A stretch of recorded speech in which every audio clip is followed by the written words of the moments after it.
ekuseni bafowethu ngibingelela umthwakazi wonke isizwe sikaMashobane umawela wadlile oyewazi wadla nenkelenkele waphohlela kwezikamnyebeza abonakala ngodaka emanseleni ukuthi ziwelile imbembezi. Ngibingelele nengabathi. Namhlanje bafowethu ngithi ake sixoxe ngenzilo. Yini inzilo?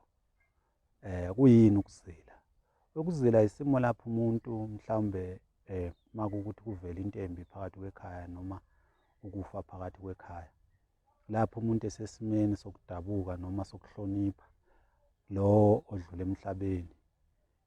Inzilo imbatho noma ingubo noma izimpahla zokugqoka ezembathwa umuntu uma ngabe eshonelwe. Kodwa lokhu kwakuwumkhuba owafika labantu bami bezinkolo ukuthi kube khona inzilo. Endulo umuntu bethi mayezilile noma ehlelwe ngumoya onjalo wayebonakala ngokuba manephunephu, abonakala embatha ingubo ezingamanephu. Kodwa namhlanje into emangazayo ukuthi abantu uma kuthiwa bazilile umuntu ayinile ugqoke kahle ufake zona lezi ngubo ezazingekho emandulo. Angikho lapho bafowethu, nami ngisike elijikayo ngikha phezulu njengomuntu ekhamase bafowethu. Ngithi